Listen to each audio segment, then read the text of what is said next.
क्या कोई शादीशुदा इंसान किसी दूसरे के साथ लिव इन रिलेशनशिप में रह सकता है? क्या इस रिश्ते को हमारा कानून एक जुर्म मानता है? और अगर हाँ तो क्यों? क्या दो एडल्ट्स के बीच की सहमति, जिसे आम बोलचाल की भाषा में कंसेंट कहते हैं, कानून की नजर में मायने रखती है? आज हम एक ऐसे ही केस की बात करेंगे जिसने हमारे समाज में चल रहे रिश्तों पर एक नई बहस छेड़ दी है। नमस्कार दोस्तों, मैं हूं आपका वकील दोस्त और आज हम बात करने वाले हैं एक बहुत ही इंटरेस्टिंग और इम्पोर्टेंट केस की, जिसने दिल्ली हाई कोर्ट में काफी हलचल मचा दी है।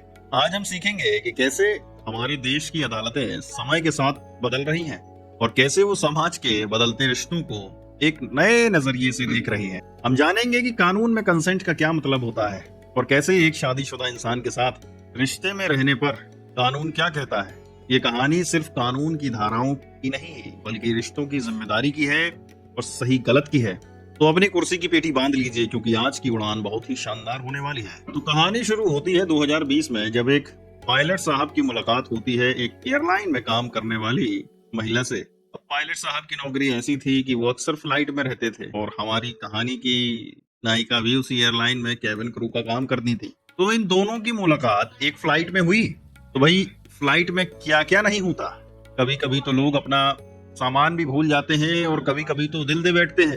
तो कुछ ऐसा ही हुआ। पायलट साहब ने कंपनी की डायरेक्टरी से महिला का नंबर निकाल लिया और शुरू हो गया व्हाट्सएप पर चैटिंग का सिलसिला। अब चैटिंग से बातें मुलाकात तक पहुंची। अब मुलाकात के बाद वो होटल में मिले, जहां एक दूसरे को मिठाई खिलाई। महिला का आरोप था कि उस रात पायलट ने उसे कुछ नशीला पदार्थ दिया और उसके साथ रेप किया। लेकिन कहानी यहाँ खत्म नहीं हुई। आरोप के मुताबिक इसके बाद भी पायलट ने शादी का झूठा वादा करके और उसकी प्राइवेट तस्वीरें, वीडियोस का डर दिखाकर उसके साथ फिजिकल रिलेशंस बनाए। महिला का यह भी कहना था कि इस दौरान उसे कई बार अबॉर्शन भी कराना पड़ा। अंत में जब रिश्ता टूट गया तो महिला ने पायलट के खिलाफ एफआईआर दर्ज करवा दी। अब पायलट साहब पहुंच गए दिल्ली हाई कोर्ट। उनका कहना था कि माय लॉर्ड, ये तो आपसी सहमति का मामला था। मैं तो ये सब नहीं कर रहा था। जो भी मिठाई खिलाई गई वो एक दूसरे की सहमति से खिलाई गई। दोस्तों, इस केस में सबसे बड़ा कानूनी मुद्दा था बलात्कार का। कानून की भाषा में बलात्कार का मतलब क्या होता? देखिए, पहले हमारा कानून भारतीय दंड संहिता, जिसे हम आईपीसी कहते थे, उसके सेक्शन 375 में बलात्कार को परिभाषित किया गया था। लेकिन 1 जुलाई 2024 से हमारे नए कानून भारतीय न्याय संहिता में उसकी जगह ले ली है और अब यह परिभाषा सेक्शन 63 में दी गई है। सेक्शन 63 बीएनएस का यह कहता है कि अगर कोई आदमी किसी महिला के साथ उसकी मर्जी के बिना, मतलब विदाउट हर कंसेंट, या फिर उसकी सहमति को धोखा देकर, मतलब on the false pretext of marriage, शारीरिक संबंध बनाता है, तो इसे बलात्कार माना जाएगा। अब आप बताइए, इस केस में महिला ने आरोप लगाया था कि पायलट ने शादी का झूठा वादा करके उसके साथ संबंध बनाए, जो कानून की नजर में सहमति को अमान्य कर देता है। देखो दोस्तों, अगर आपको यह जानकारी पसंद आ रही है तो अभी इस वीडियो को लाइक करो, चैनल को सब्सक्राइब करो, बेल आइकन दबाना मत भूलो। बेल आइकन दबाओगे तो वीडियो आप तक सबसे पहले पहुंचेगा और सबसे पहले पहुंचेगा तो कोई भी लीगल अपडेट आपसे मिस नहीं होगी। तो दिल्ली हाई कोर्ट ने इस केस की पूरी छानबीन की और जो फैक्ट सामने आए वो बहुत चौंकाने वाले थे। तो इस केस का टाइटल है Gautam Sharma versus government of NCT of Delhi and others. देखो, कोर्ट ने क्या देखा। कोर्ट ने पाया कि पहली घटना के तुरंत बाद महिला को पता चल गया था कि पायलट शादीशुदा है। देखो, रिश्ते की अवधि, सबसे बड़ा सवाल यह था कि अगर पहली बार में ही महिला को पता चल गया था कि वे शादीशुदा है, तो उसने 2 साल तक उसे क्यों मिठाई खिलाई, मतलब उसके साथ क्यों रिश्ता जारी रखा। कोर्ट ने दोनों की व्हाट्सएप चैट और बातचीत को देखा। कोर्ट ने पाया कि उनकी बातचीत में कहीं भी दबाव या जबरदस्ती का कोई सबूत नहीं मिला, बल्कि यह बातचीत आपसी प्यार और सहमति को दिखा रही थी।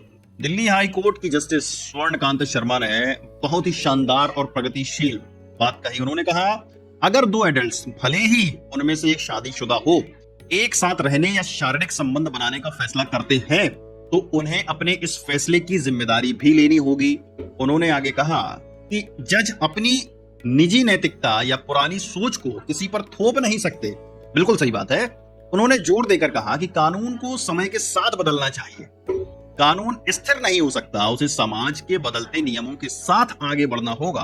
अगर एक पढ़ी लिखी महिला जानती है कि उसका साथी शादीशुदा है, फिर भी वह उसके साथ रिश्ते में रहती है, तो उसे उस रिश्ते के टूटने पर होने वाले अंजाम की भी जिम्मेदारी लेनी चाहिए। हर असफल रिश्ते को कानूनी जुर्म नहीं बनाया जा सकता। कोर्ट ने कहा कि जब कोई महिला अपनी मर्जी से ऐसे रिश्ते में आती है तो उसे उसके नतीजों को भी स्वीकार करना होगा। इस केस में चूंकि महिला को पायलट के शादीशुदा होने का पता था, इसके बाद भी उसने 2 साल तक संबंध जारी रखा। कोर्ट ने माना कि यह रिश्ता आपसी सहमति से था, ना कि झूठे वादे पर आधारित। तो इस केस में कोर्ट ने पायलट के खिलाफ दर्ज एफआईआर को रद्द कर दिया। कोर्ट ने पायलट साहब को राहत दी क्योंकि कोर्ट ने पाया कि महिला को पायलट के शादीशुदा होने का पता था, फिर भी उसने 2 साल तक रिश्ता जारी रखा। इसका मतलब है रिश्ता आपसी सहमति से था, मतलब कंसेंसुअल था, ना कि धोखे से। कोर्ट ने शादी के झूठे वादे का कोई पुख्ता सबूत नहीं पाया क्योंकि महिला को पहले से ही पता था कि वह शादी नहीं कर सकता। कोर्ट ने यह भी साफ कर दिया कि हर टूटे रिश्ते को कानून की मदद से ठीक नहीं किया जा सकता। एडल्ट्स को अपने फैसलों की जिम्मेदारी खुद लेनी चाहिए। यदि भैया देखो, मिठाई खाते समय तो कानून याद नहीं आता, लेकिन जब उसका दुष्प्रभाव पड़ता है तब कानून याद आता है। तो दोस्तों, इस जजमेंट से हमें क्या सीखने को मिलता है? हमारे लिए जो मुद्दे की बात है वो ये है कि हमारा न्याय तंत्र भी अब नए जमाने के रिश्तों को समझ रहा है। ये सिर्फ शादी ब्याह के रिश्ते नहीं है, बल्कि कंसेंट, जिम्मेदारी और आपसी समझ पर आधारित है। दूसरा, यह जजमेंट हमें सिखाता है कि अगर आप कोई रिश्ता शुरू कर रहे हैं तो उसके परिणामों की जिम्मेदारी भी आपको ही लेनी होगी। कानून हर बार आपके टूटे दिल का इलाज नहीं करेगा। और तीसरा, यह जजमेंट हमें याद दिलाता है कि कानून को भी समय के साथ चलना पड़ता है और वह समाज की बदलती सोच और हकीकत से आंखें नहीं चुरा सकता।